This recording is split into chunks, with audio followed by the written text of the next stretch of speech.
I'd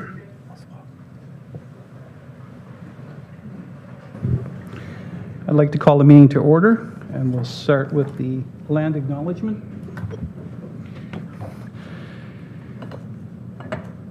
As we gather this afternoon, I would like to acknowledge on behalf of Council and our community that we are meeting on traditional territory of the First Nations. We would like to thank the Algonquin people and express our respect and support for the rich history. We are extremely grateful for their many and continued displays of friendship. We also thank all the generations of people who have taken care of this land for thousands of years. Please stand for a moment of silent reflection.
Mr. Kelly, can you lead us through roll call, please?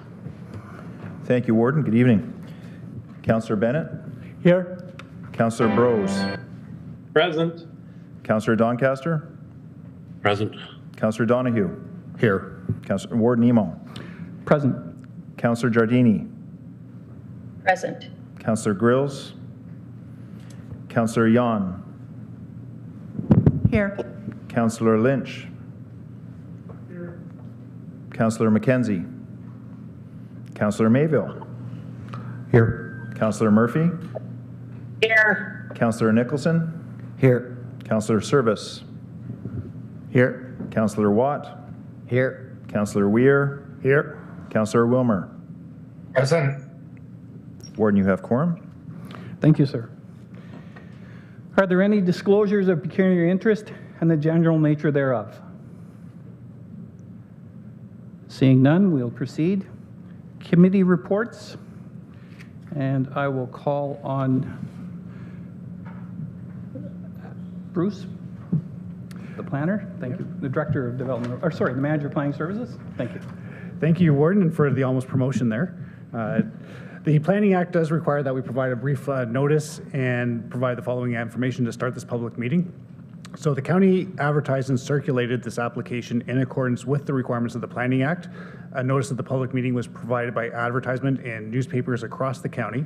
In addition, the notice was posted on the County of Renfrew website, on social media, and was also shared on many local municipalities by many of them as well. Anyone who attends the public meeting may make verbal comments and/or provide a written submission about the proposed amendment. Also, any person may make written submissions at any time before County Council makes a decision on this amendment.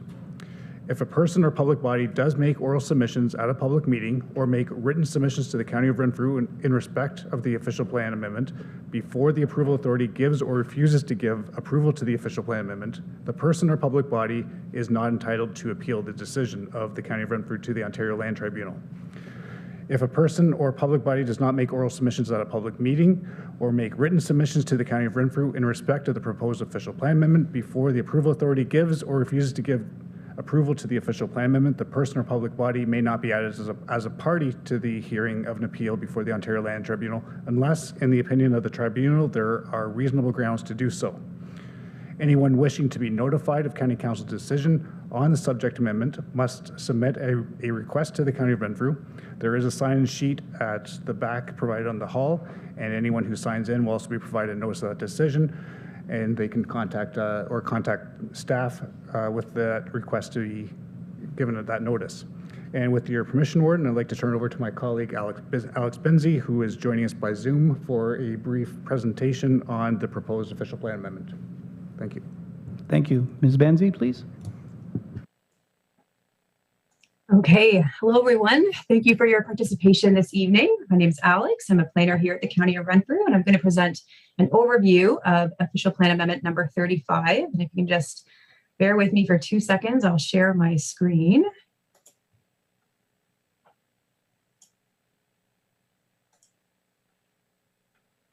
Okay, and if I can get someone to give a thumbs up that looks good, you can see the screen and hopefully not my speaking notes. Perfect. Thanks, Councillor Wilmer. Okay, so OPA 35 is a county-initiated official plan amendment, and it's been prepared in response to legislative changes from the province. So back in the spring, the province passed Bill 109, the More Homes for Everyone Act. And the main objective of this bill is to speed up the planning approvals process by incentivizing timely decision-making, with the goal of supporting the development of new homes, new affordable homes in particular. So to do that, several changes were made to the Planning Act. That's the piece of legislation that governs how municipalities undertake land use planning. One change was to delegate the approval of site plan applications to a member of staff. And the other major change, highlighted in yellow here, requires that application fees be refunded if approval timelines aren't met. As you can see here, for example, with a zoning bylaw amendment, an applicant would get a 50% refund on their application fee if a decision was made between 91 and 149 days. And after that, they would get a further refund. And these are to kick in on January 1st, 2023, which isn't too far away. So a working group was formed between county and local municipal staff, as well as some members from a private planning firm, to identify solutions on how to move forward addressing these changes. The participants of this working group support the province's goal of speeding up the development review process to support more affordable housing. And the province was invited to participate in the working group and have been consulted throughout the drafting of the proposed OPA. There was consensus among working group members that the pre-consultation process should be enhanced to reduce the time needed during the formal application review period. At present, the most time-consuming part of the process is the review and approval of submitted plans and studies. Staff and the relevant agencies review these documents after the submission of a complete application, and this often results in a cyclic back and forth process that takes time to get through, particularly if the proposal is complex. Shifting the review of plans and studies to the pre-consultation phase will ensure that any major challenge associated with the proposal can be addressed at the outset and significantly reduce the time that would otherwise be needed during the formal review period. Working group members also recommended updates to the official plan that would enable municipalities to delegate to staff the approval of minor zoning amendments, such as the removal of a holding symbol or temporary use provision. So this diagram is a simplified graphical depiction of the application review process. This one is for a zoning bylaw amendment as it exists today. So as you can see, there's a lot of arrows on this diagram, and they are to show the secular processes that can often happen when reviewing applications, especially if a general inquiry was not submitted or if the application is very complex. Issues might arise during the technical review. They could have been raised by staff, raised by a peer reviewer or an agency, or an issue could have arisen from the public meeting. And this often requires changes to the applicant's proposal, which could then require a recirculation and another follow-up review and so on, making it really challenging to meet the timelines. So to avoid the financial implications of the fee refunds, if these timelines are not met, the working group's goal was to identify policies and processes to smooth out or reduce some of these cycles and quicken the formal review process. So the policies that were proposed change the policies in Chapter 17, the implementation and interpretation section of the official plan. And this is what the amendment today makes up. So Section 17.5, this is site plan control, and changes were made to, pardon me, recognize that site plan approval now must be delegated to staff. That was part of Bill 109. And updates were made to amend what can be addressed through site plan control. Section 17.16, 17.18, and 17.14, these were updated to enable, through the passing of a bylaw, the delegation of approval to staff of removing a holding symbol, a temporary use bylaw, or other minor zoning bylaws. Section 17.16 was updated to provide flexibility in setting fees through a tariff of fees bylaw. Section 17.17, this is the section where changes were made to the pre-consultation process. It recognizes also that site plans are now subject to a complete application, and it provides municipalities with the ability to mandate pre-consultation on applications for official plan amendments, zoning bylaw amendments, consent, plan of subdivision, or site plan. It also provides the approval authority with the flexibility on what could be required as part of the pre-consultation process. Finally, Section 17.18 provides the approval authority with the ability to request public engagement during the pre-consultation process. And this is what the OPA is intended to achieve. So this diagram depicts what the development review process could look like with implementing bylaws in place. The first step, what we now call the general inquiry, would identify any planning issues to be addressed and determine the type, scale, and scope of supporting information, public engagement, or approvals required. Complex proposals would then move on to a new step, a stage 2 pre-consultation review.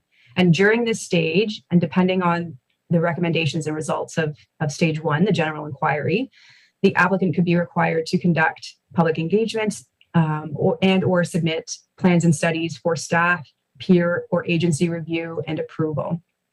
So as I mentioned, the shifting of review of plans and studies to the pre-consultation phase is to ensure that challenges associated with the proposal can be addressed at the outset.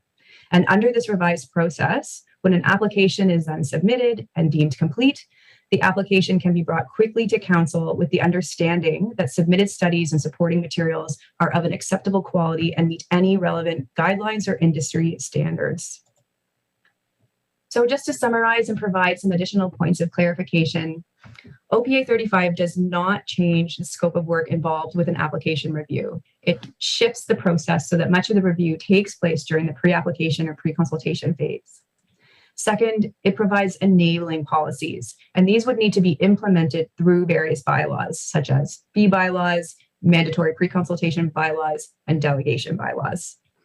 Third, it only affects municipalities that use the County of Renfrew official plan. Municipalities that have their own local official plan will need to pass a separate amendment with corresponding bylaws. And lastly, OPA is really about changing process. It does not change how land is designated in the official plan, nor does it change how land is zoned in any of the local municipal zoning bylaws. And lastly, in terms of next steps, tonight we're here to gather public feedback from the community on the presented official plan amendment. However, we do know that changes to the OPA are required due to the latest legislative changes that were implemented by the province through Bill 23. So staff will prepare a report addressing the comments received tonight and throughout the consultation process, and prepare a revised official plan amendment for future consideration of committee and council. We'll need a second public meeting as well to consider these revisions. Lastly, when the OPA is passed, the county and local municipalities that use the county official plan will then have the option to pass the implementing bylaws. So with that, I'll turn it back to Bruce to provide a summary of the written correspondence to date. Thank you. Okay. Thank you, Warren. Thank you, Alex. So as previously mentioned, the public and any agencies can continue to provide written comments to the County of Renfrew on the proposal up until the time that council makes a decision on the application. To date, we have received a few letters. We have received 2 letters from we'll call them, consulting engineering consultants, And those two letters have been included in your package, so the council will have those letters available to them. There are a variety of comments and concerns mentioned in those.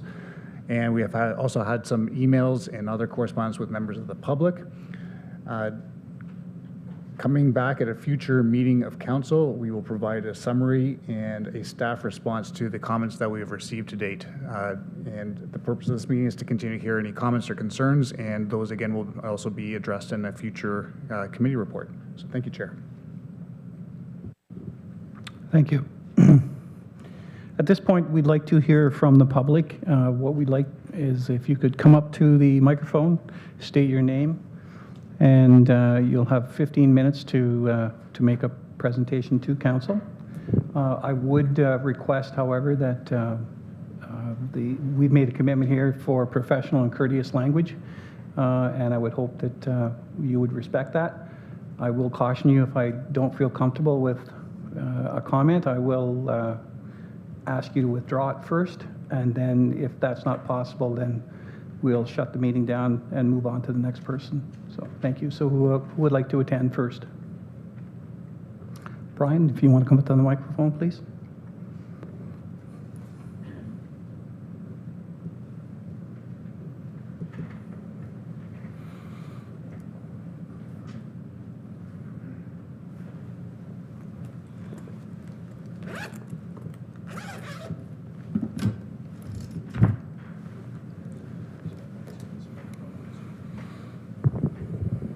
That. Thank you, Warden Emo, members of County Council, staff. My name is Brian Whitehead. I'm a senior planner and principal with JP2G Consultants across the street. And I'm joined this evening by Mike Faddick, who's a senior civil engineer who's involved with the development approval process. And we work together on many projects. And I'm also joined this evening by some clients. I'd just like to introduce Joe Kowalski, Todd and Brad Kluche from Petawawa, and Dana Shaw from Shaw Lumber, as well as Daryl Lance from Legacy Homes. And we do a lot of subdivision work with those clients, but in the case of Mr. Kowalski, he prefers land severances. So, but at any case, so we've submitted an application, or not an application, just back up a little. Just philosophically, our firm, it's a small community. It's a nice area we work in. And we've always corporately taken an approach of cooperation working with municipalities. And we do that because we feel it's in our clients' best interest to do that rather than be adversarial. So it's within that context that I'm making this presentation tonight.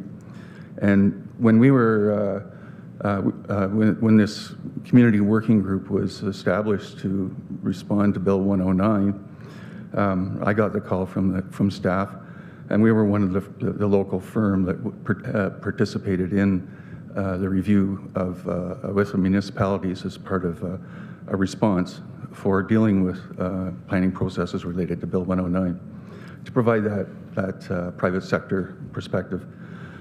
And there were some meetings that I asked for volunteers from our staff, and we had Forbes Simon, who's a respected municipal planner in the municipal field. He's been with us for about 3 years now. And he's 35 years experience, really solid planner. He participated, and as well as Catherine Curry, who's a junior planner. And things were going okay until we had an opportunity to see the draft report, or the draft OPA, and it was felt that it went beyond what was required by Bill 109. And Forbes prepared a series of comments and circulated them amongst planning staff. And we authorized him to send those off, and he sent them to the county and copied all of the municipalities that were participating. And within 3 hours, we got our response dismissing every one of our comments.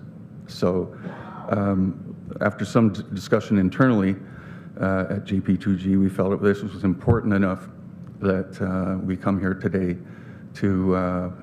express what our concerns are with this proposed official plan amendment change.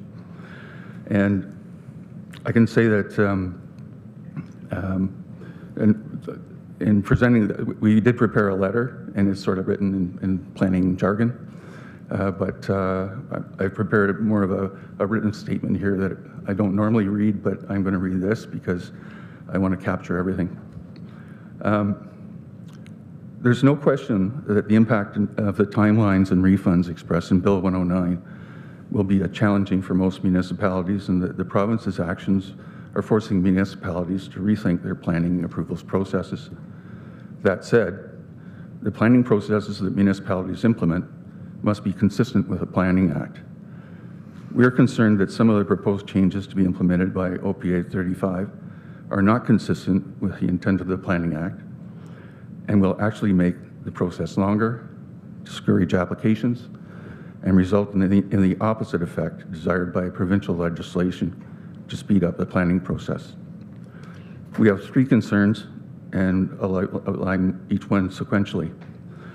One of our concerns is that the scope of the draft OPA 35 goes well beyond the implementing of Bill 109. The Planning Act has prescribed timelines for municipalities and approval authorities for processing applications for a long time.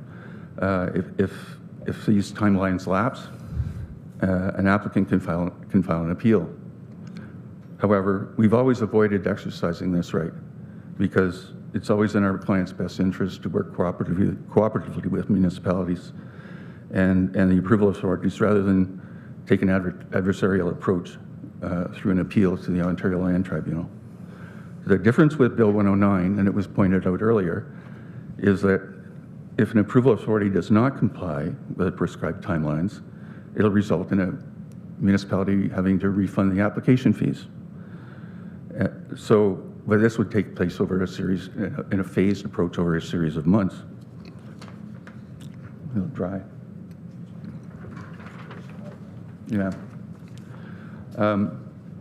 So it's important to note that these refund requirements only apply to Section 34 of the Planning Act, which is zoning bylaws, and Section 41 of the Planning Act, which is site plans. And it also applies to zoning bylaws where there's an official plan amendment involved, but it's really key that it's only those zoning bylaws that are adversely affected. Thanks.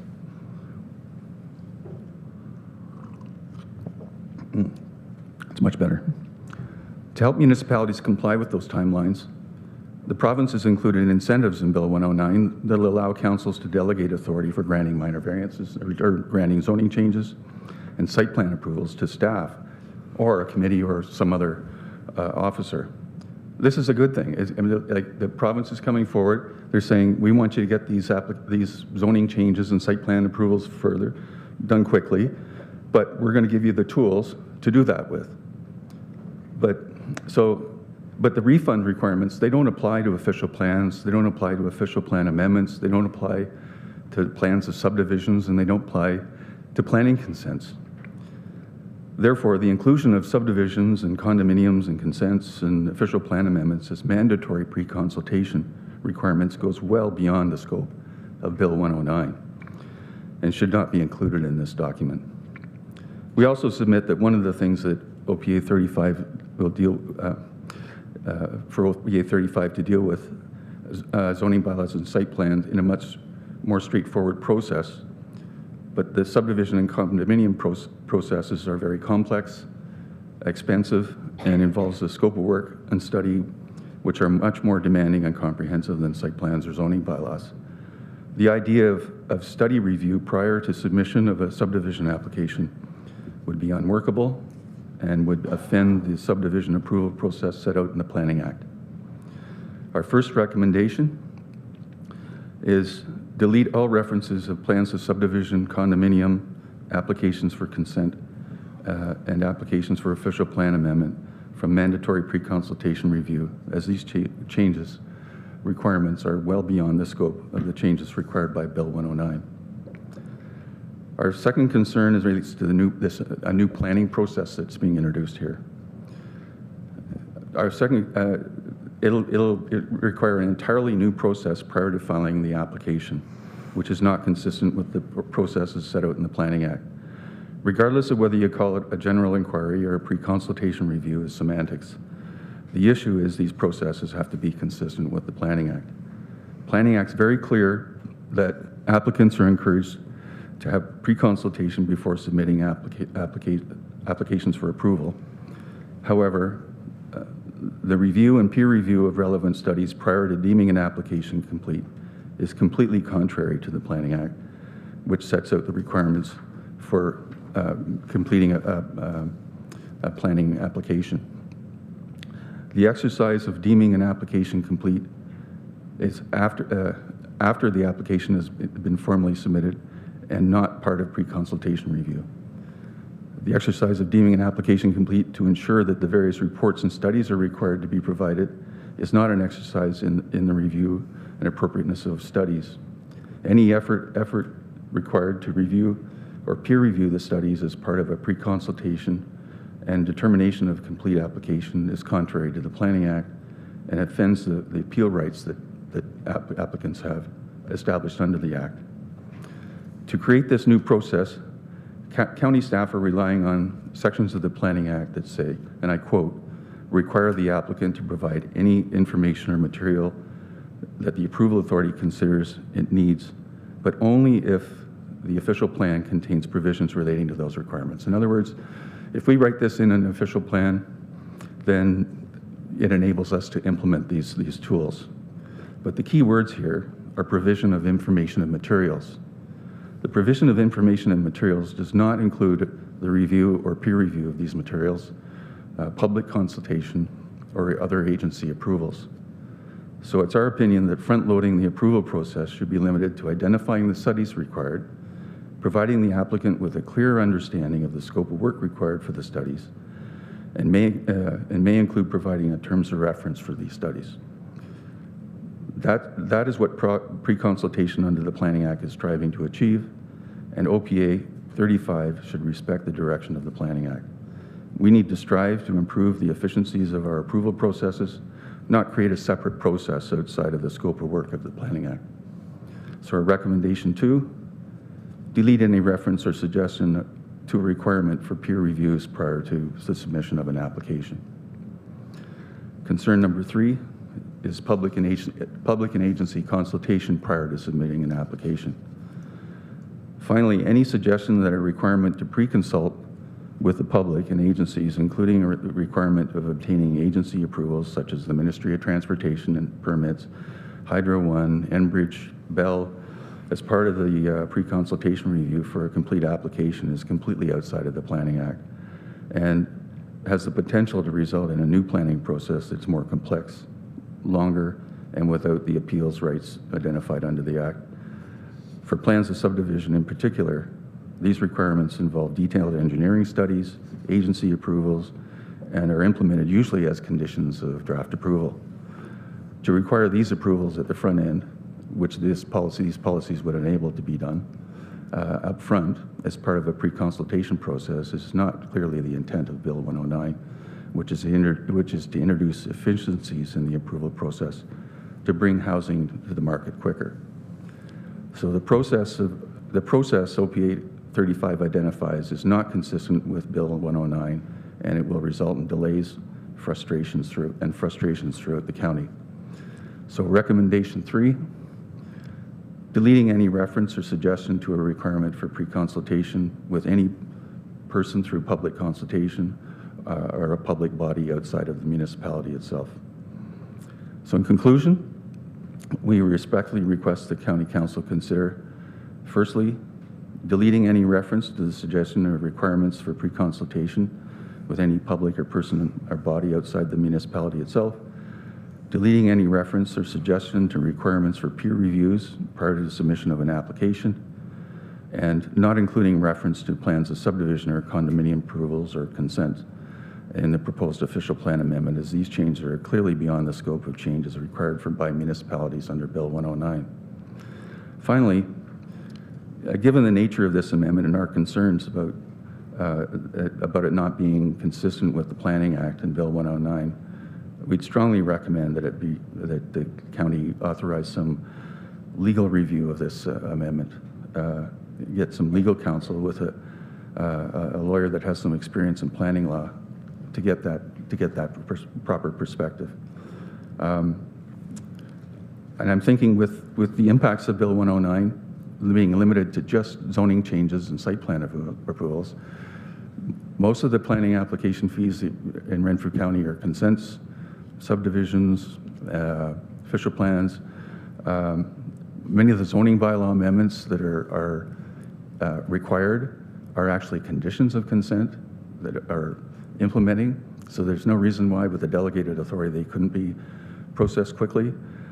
Site plan approvals are technical in nature. There are details about how a site should be developed. Makes sense to have some detailed pre-consultation for those ahead of time, and so that when they're completed, they can be done quickly. And the actual repayment of the fees, it's over an extended period. It's not like if you don't have it done in 60 days, you have to pay the application fee back.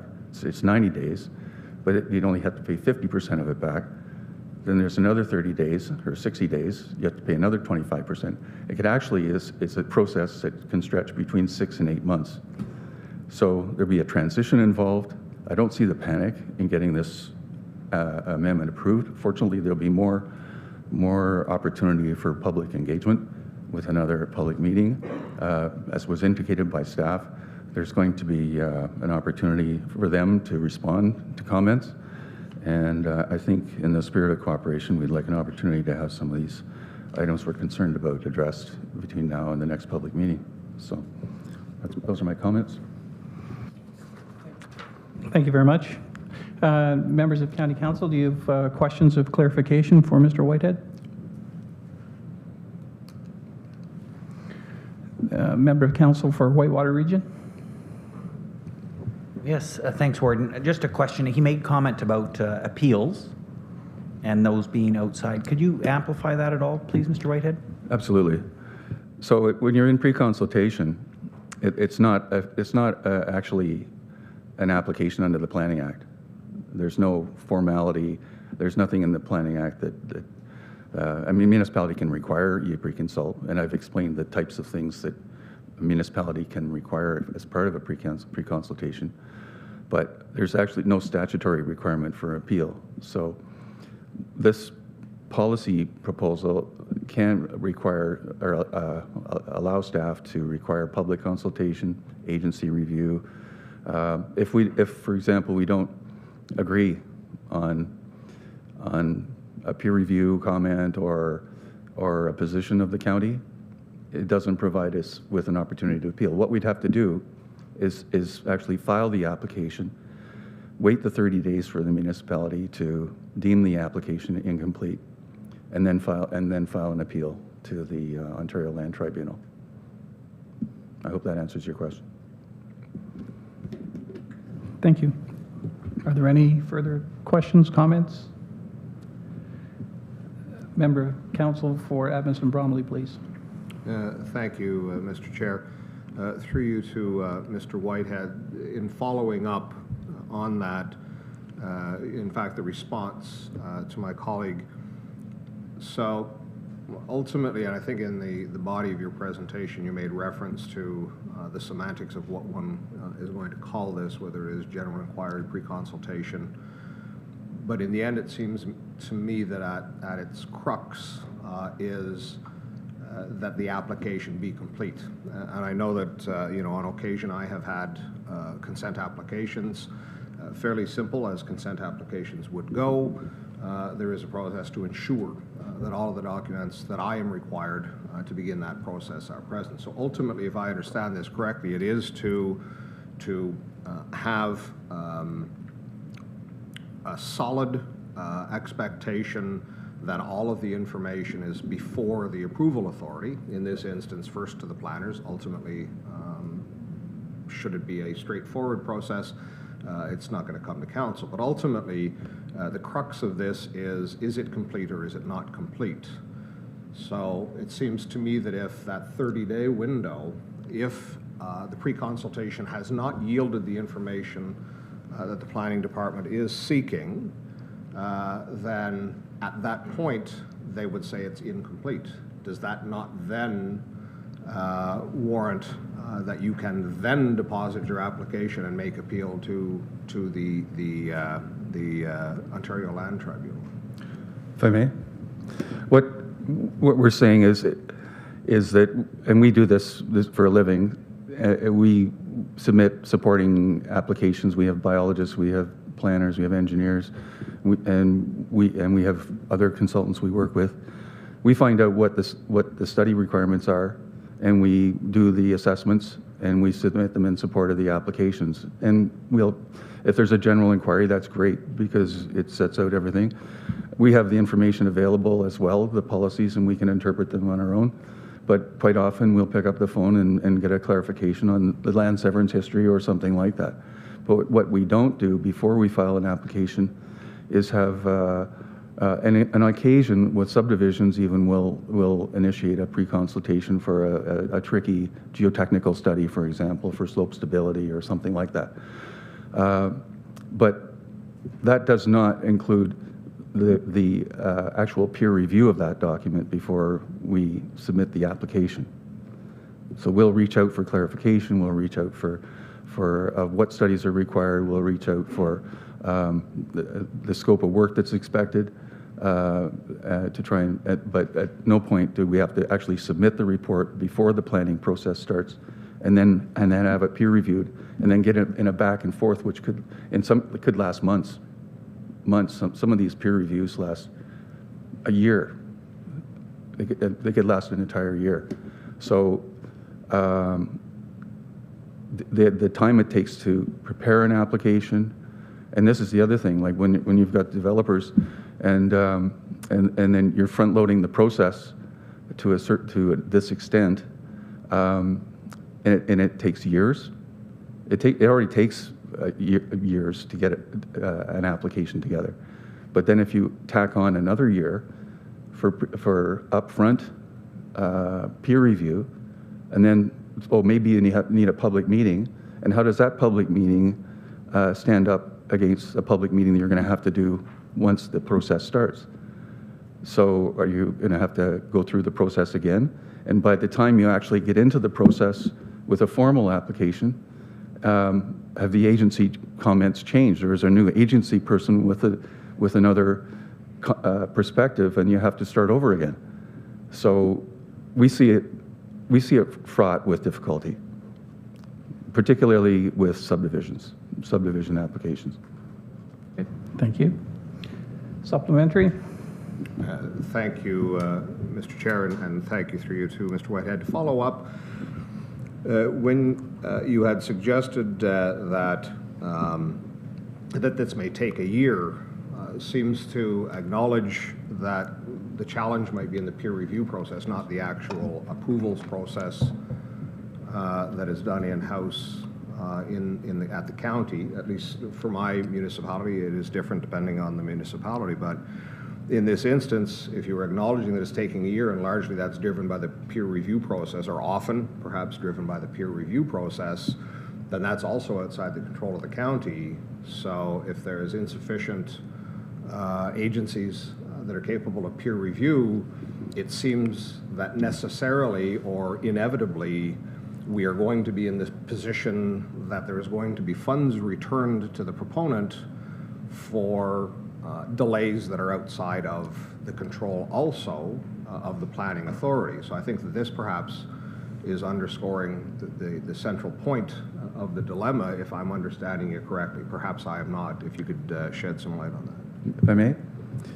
I think it's an important difference to understand exactly what you'll have to repay. It's zoning amendments and site plan approvals, and zoning amendments that have an official plan amendment associated with them, you get an extra 60 days added.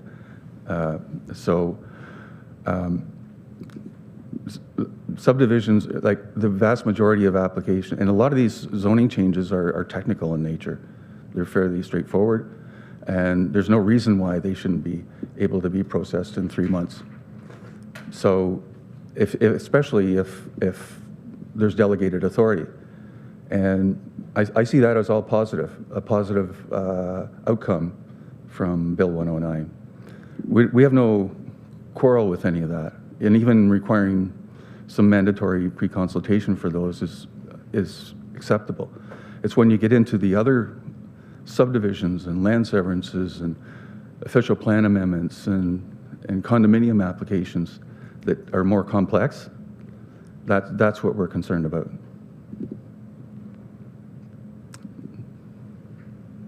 Okay, thank you. Any other comments, questions, concerns from County Council for Mr. Whitehead?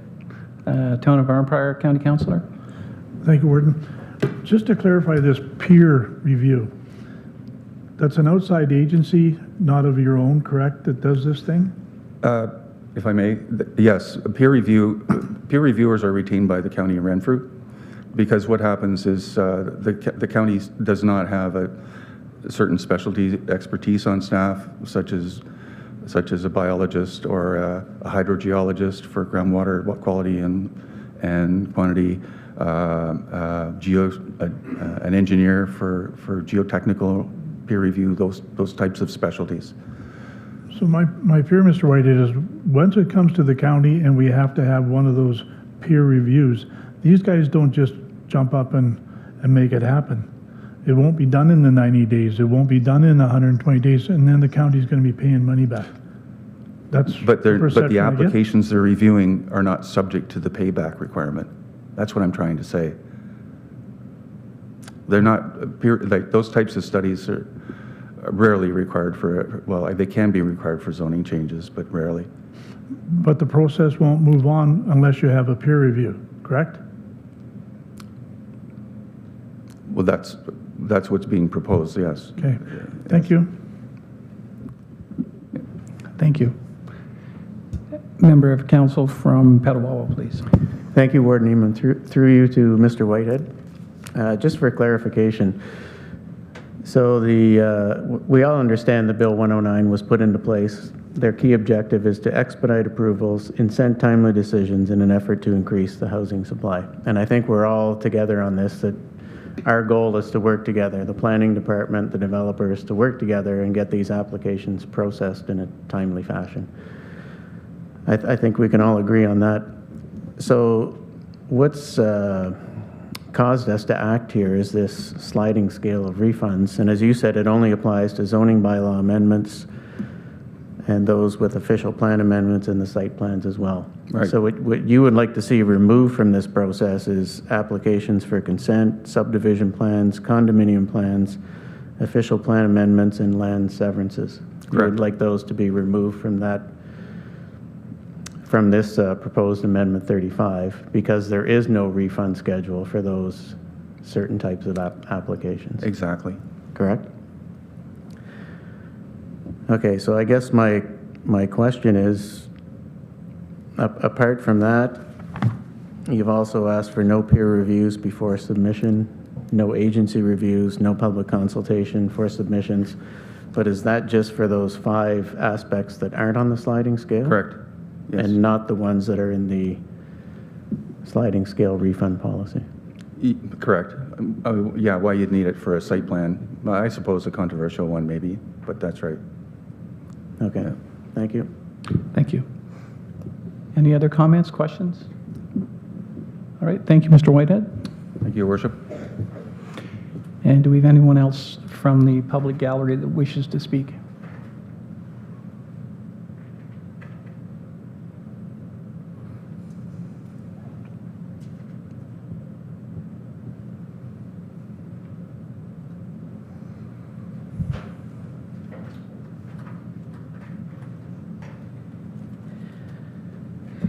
Good evening. My name is Donna Burns. I'm a resident with Whitewater Township.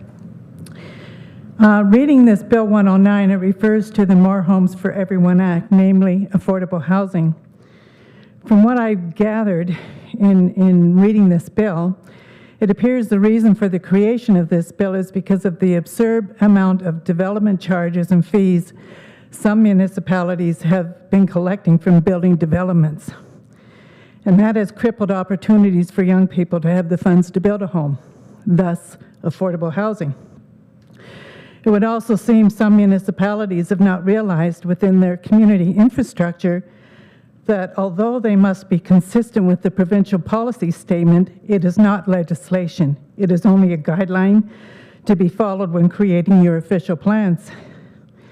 With the recent Bill 23, it would seem Premier Ford has weakened some of these environmental protections because they too have also interfered in creating delays, et cetera, in the infrastructure of community development. With Bill 109, it appears the municipal staff will be now under increased pressure to ensure these applications for building are met within a timely manner. Otherwise, there may be large penalties paid by the municipality. This also puts extra pressure on the municipal council to stay on top of their staff, to speed up the process in housing development in order to avoid incurring these extra expenses brought against the municipality, which will indirectly be passed on to the taxpayers. It would seem with this new Bill 109, the revenue municipalities were receiving from development charges and fines are going to be substantially decreased to what they have become accustomed to receiving. My question is, how do the municipalities plan to recover those lost revenues? Do they plan to pass them on to the property business owners and ratepayers? This doesn't fall under the official plan amendment. However, we do have newly elected municipal councils who have a responsibility to the amount of property taxes to be paid as part of the operation of their individual municipal corporations. The appointment of an approval authority by council for the site plan controls were to take effect July 1st.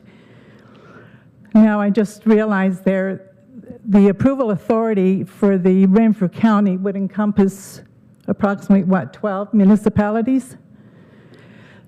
Something like that. So if there's penalties that come forward as a result of these delays, how is that money for those municipalities going to be paid out? Is it divided in 12 equal shares?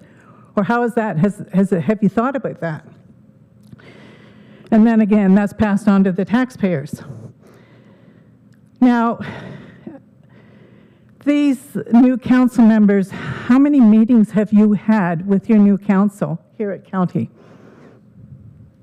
They only got inaugurated November 20th or thereabouts. How much do they understand what Bill 109 means?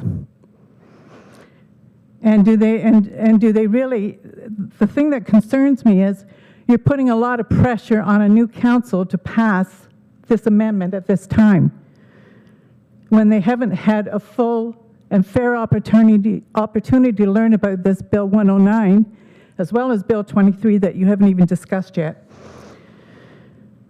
These site plan control areas, I think, are for multiple housing or commercial or development, industrial developments. Am I correct? So as a resident, I'm not clear exactly on what locations these site plan control areas will be within this official plan.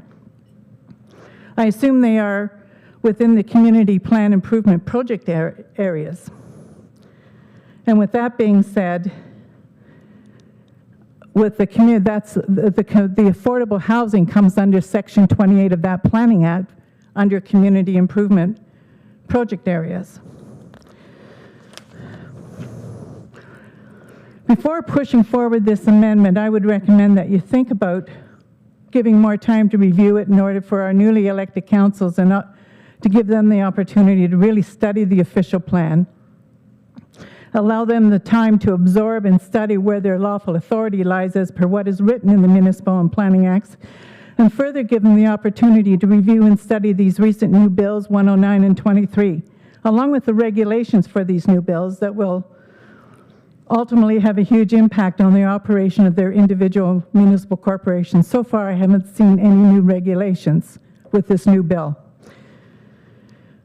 By not giving them sufficient time to fully understand the implications of these changes within Bill 109, it appears to me you're rushing this amendment on the official plan through and taking advantage of those new council members who might want to investigate further these changes.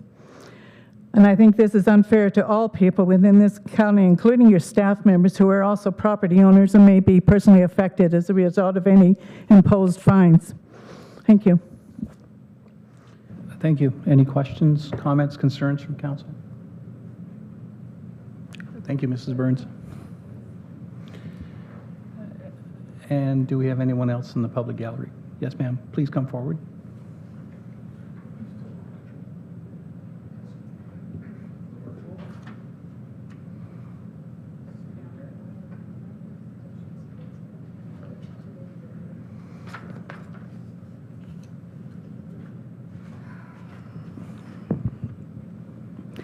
Hi, my name's Sherry Crone, and I'm a resident of Laurentian Valley. My direction is more toward property owners rather than the big development. I promise you I won't take up the whole 15 minutes. Thank you for giving me the opportunity to present some of my concerns regarding the proposed amendments. My first concern is the proposed amendments for plan applications. There's a list of 36 possible studies in which an applicant may have to comply. In addition is a possibility of approval authority in consultation with other agencies and thus perhaps generating other studies. My suggestion is that the studies required be in proportion to the cost of the property involved. There needs to be a distinction between a developer and a property owner request. For instance, if a landowner wants to sever a lot to build a bungalow beside his house or to sell the lot, there should be a short list for compliance. Any financial benefit to the landowner could be easily wiped out as a result of the cost of studies and consultants. Also, it must be considered that many of the studies required are based on distance from a designated area. The designation is often very fluid in reality. Defining actual boundaries for wetlands, aggregate deposits, high water mark is very subjective. That, on top of the thickness of the felt pen used to outline the designated wetlands, etc., can result in extreme costs for studies. Section 17.7 talks of a pre-consultation review, i.e. costs and timing, but nowhere is there a cap on the amount of time that it can take or the charges involved. At the very least, the amendment should include timelines and a test of reasonableness for the county to adhere. Council must bear in mind, too, the overall provincial planning initiative. There's a highly publicized need to build more homes. Every day delay is a house delay. These rules and increased costs certainly do not promote the overall provincial plan to rapidly provide accommodation. Also, for a property owner wanting a simple severance, this application process is both prohibitively expensive and onerous in fulfilling. If the idea was perhaps to sever a lot and just sell it to pay for a move to a nursing home, all profits could be eaten up in costs as well. Personal stress and anxiety levels could be dramatically increased. I ask Council also to consider the number of longtime rural residents who have given land at the request of the county or municipality for road expansions, storage areas, easements, etc. This can be a real kick in the teeth. The land that was donated now creates setbacks which are not in compliance with recommended distances, prompting a need for a compliance application. Therefore, it seems appropriate for a property owner looking for 1 or 2 severances on his property be served by a short list application processed in a timely manner. Secondly, it seems only appropriate as well that a complete list of required studies be presented to the applicant. An applicant needs to be able to make an informed decision without the ground rules constantly changing. The requirements must be doable and not excessive. As it stands, what seemed doable at the beginning becomes excessively time-consuming and expensive after the project starts and requirements keep increasing. With respect to Section 1717, this applies to everything, not only site plans. And again, the county can ask for anything under the sun without reference to benefits or cost to the property owner, and without any limits on the amount of time the county can take to review. At the very least, there needs to be constraints on timing, delays, or costs. Otherwise, the county can continue to costs to soar and delays to be endless. For instance, there was a case where 4 or 5 severances were requested. As part of the approval process, the applicant was required to calculate the flow of the Muskrat River from its headwaters. A significant bridge had been built a few years earlier, several meters downstream from this property. When the applicant asked to use the studies used by the county in order to construct the bridge, the applicant was told no studies were done. So there has to be common sense and equality applied to the request for studies.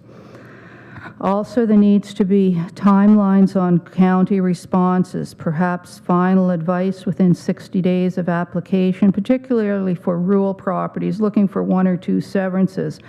Back to our property owner for a moment, looking for a severance. Perhaps he needs to sell a lot to finance home care. A timely response could be a life-changing necessity.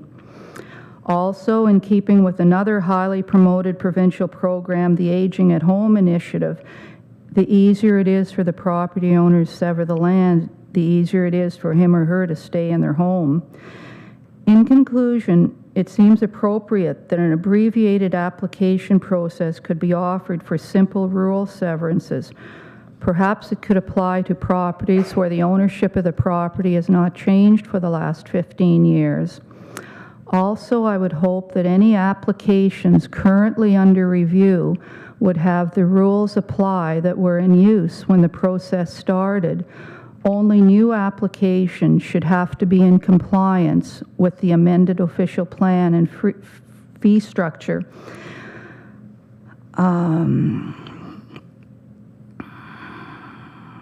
Also, it's very difficult to understand the amendments being presented when the compare version is not provided. Perhaps, and the 2 previous presenters commented that perhaps there should be more thought put in it, and perhaps an adjournment is appropriate.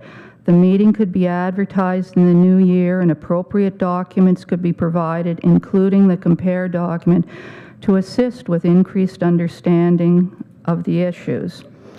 So thank you, Merry Christmas, and I hope you will consider giving a Christmas present to Renfrew County rural residents and vote for a short list application process. Thank you. Thank you. Any questions? Any questions for the speaker? Councillor from Abbotston Bromley. Thank you, Mr. Chair, and thank you for being here this evening, Ms. Crone. I just wanted to on one particular, and there were a number of issues that you'd raised, and I appreciate them.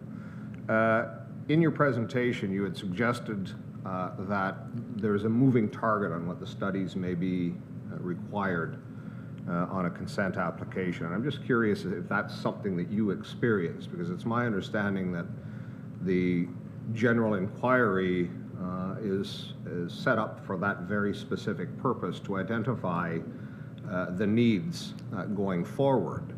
And I'm wondering if you've experienced personally in this, and perhaps, Mr. Chair, after Ms. Crone could reply, perhaps through you to Mr. Howarth, is if there has been instances whereby from the time of the general inquiry until the time of an application of a consent, that there has been changes to the studies that have been required.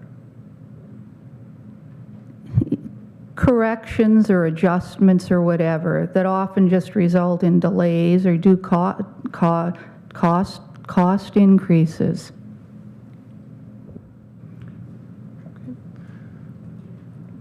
The process can be awfully intimidating and frustrating for people that aren't accustomed to it. And just even the process of applying can throw people totally off. If I might, Mr. Chair, even for those who maybe have some experience, it can be somewhat intimidating. I will identify for perhaps to Ms. Crone, but also to the general gallery, the wisdom is only acquired by going through the processes. It was a surprise to me when I found out on a development along Highway 60 that I had to actually take a permit out from the Ministry of Transportation. So these are things that are unknown. But presumably, in that instance, this was not a land division, it was a development outside of land division. But through you, Mr. Chair, to Mr. Howarth, is there a frequency of a change in that timeline from when a proponent would receive a preliminary inquiry result identifying the needs to make an application, and at the time of application that may have changed? Mr. Howarth, please. Thank you, Warden. Through you to Councillor Donahue. So the whole point of the pre-consultation process that we have, whether it's a general inquiry or pre-consultation, is to identify upfront those requirements. And so I understand, and I don't think there'd be anything more frustrating for somebody to have a moving target.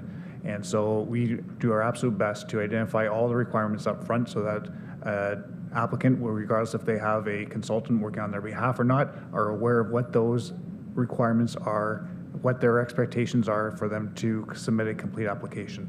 There have been, in some cases, incidents, for example, a change of official plan policy. So when the County of Renfrew updated our big comprehensive update under OPA 25, there were changes to policy. So somebody, and changes to what the requirements are for not a complete application. So somebody who said submitted an application before that official plan amendment, and then they waited and did not submit an application until after that amendment, there could have been changes. The bar could have been shifted. So yes, it is possible based on a change in policy, but typically, barring no change to that policy or the process, the goal is that the response somebody gets at that pre-consultation or general inquiry is the final answer, and that bar does not shift throughout that process. Okay, thank you. Supplementary? Just a follow-up to Mr. Howarth, I presume also that it is also predicated on the completeness and forthrightness of the information that is provided in the preliminary inquiry. Is that accurate as well? Through your warden to Councillor Donahue, absolutely. So sometimes we do get applications where the pre-consultation, the proposal between the pre-consultation and what is actually submitted does change, and that can also impact the requirements. Thank you. Is there anyone else from the public gallery? Please come forward, sir.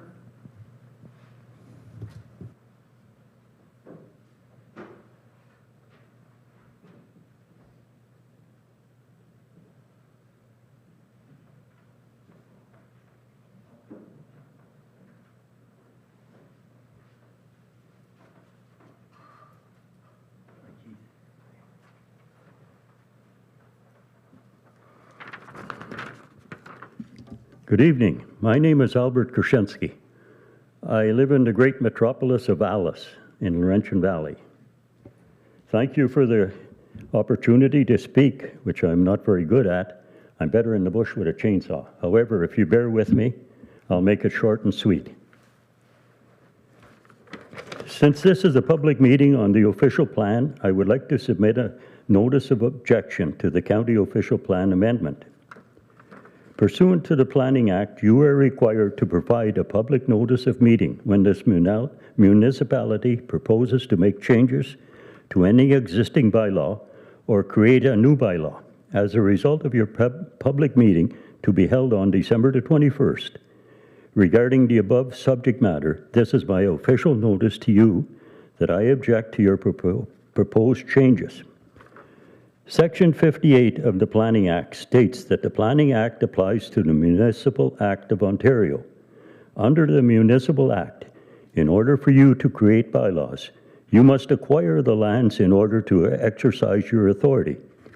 You have not acquired my property, my land, and I do not give consent to you to make any changes affecting my private property.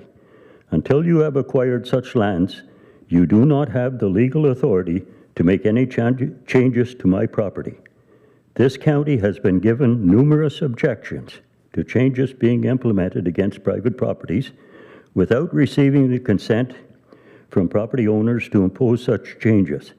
And still, you continue to ignore those objections and proceed with changes to be imposed on property that does not belong to the county. This letter shall serve notice upon you, the planner, all employees, and all elected officials of the County of Renfrew, as well as the clerk, CAO, manager of the planning department, and all members of Renfrew Council are hereby put on notice of liability of a tort action for expropriation of land without consent, fair compensation, and acting in bad faith for failing to comply to the legislative acts of Ontario, should you ignore my demand to have these designations removed forthwith. My property is 9407 Round Lake Road. Another property is Lot 7, Concession 7, Township of Alice. Another one is Lot 7, Concession 8 in Alice Township. I am requesting that you confirm in writing within 30 days from the date of this letter that you have adhered to my request and have removed my property from the county municipal official plan. Thank you. Thank you. Any questions from council? Thank you, sir. Thank you. Is there anyone else from the public gallery that wishes to address council? Okay, seeing none, thank you. Thank you very much, everyone, for your adherence to our request. Really appreciate it. We're not surprised, but thank you for honoring our request. And with that, County Council, do you have any other questions or comments? Member of County Council from Arnprior. Thank you, Warden. On behalf of the town of Arnprior and the planning department, thank you to the reach out from Bruce and his colleagues for having the meetings, so we were involved. As you heard, the town of Arnprior has its own official plan. We concur with what the planning department is making in the way of amendments, and once resolved, we'll be doing our official plan at the same time. Again, thank you. Okay, seeing no other hands here in the room or online, I would put a motion before you and ask for a mover and a seconder. That staff be directed to present an updated official plan amendment and staff report to an upcoming session of the Development and Property Committee and County Council. Could I have a mover, please? Member from Arnprior and member from Greater Madawaska.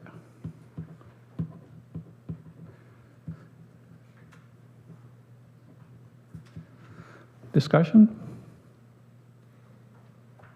So I think one thing, just to confirm, my understanding is that we are not passing an amendment this evening, and I think somehow that information got transmitted into the public domain, so we're not passing an amendment this evening. What we're doing is asking for one to be prepared with a report later on this year. Early next year. Or sorry, I'm sorry, early next year. My apologies, early in 2023. Okay, so just I want to make sure everybody understood what they're voting on and what people assembled in the chambers understood as well. Any further discussion? I'm going to call the vote. All those in favor? Opposed? None. It's carried. Thank you, Council. I would also suggest to you that based on some of the conversations, I'm going to put forward another recommendation to you. The County Council directs the Warden to send a letter to the Minister of Municipal Affairs and Housing requesting that the Province of Ontario delay the implementation of refunds for development applications in light of the significant changes to the planning regulations and internal processes regarding development. And further, that the provincial government provide funding to the County of Renfrew and local municipalities matching the amount of revenue lost through refunds. Could I have a mover for that, please? Councillor Evanston Bromley and Councillor Brudenell Lindock.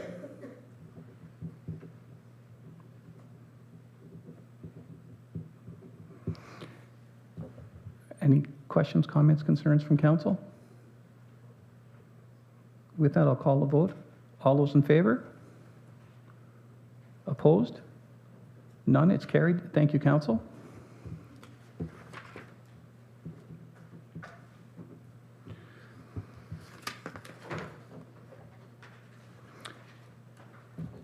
I'd like to take this opportunity to, first of all, thank our public members of the gallery this evening for attending and expressing your concerns and your recommendations.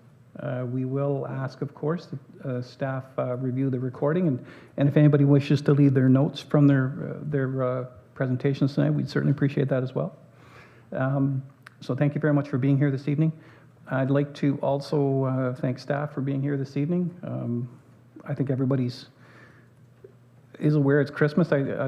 Suddenly I discovered it was Christmas last week, the first snowfall. Prior to that, it seemed like about November 17th, like the Monday after deer season or something. It was so nice. So it came as a real shock to suddenly have Christmas upon us and the pressure that goes with it. So I hope that everybody has the opportunity to enjoy their Christmas with family and friends. And please take the opportunity to support your local food bank or a neighbor or a friend down the street who needs a little bit extra time. They may not have families close by or be as connected to the community as we would wish. So I hope you take the opportunity to assist whenever you can. I know you will, because that's what we do in this community. So thank you for this, and Merry Christmas to everybody. And I'm going to ask for a mover. Oh, I'm sorry. God, I always miss something. New business? Oh, no new business? That's great. Thank you. Somebody took correspondence off this. I get fixated on that. Not tonight. And so with that, I'll ask for a mover and seconder in a second that a bylaw to confirm the proceedings of the Council of the County of Renfrew at the meeting held on December 21, 2022 be now numbered, deemed read 3 times and passed, and it's bylaw number 6-23. Councillor from Petawawa and from Kilheggy Richards. You've heard the motion, Council? Discussion? I'm going to call the vote. All those in favor? Opposed? None is carried. Thank you. And I would receive a motion for adjournment, please. Councillor from Arnprior and Councillor from Greater Madawaska. Discussion? Nobody seems to want to hang around. All those in favor? Opposed? None is carried. Thank you.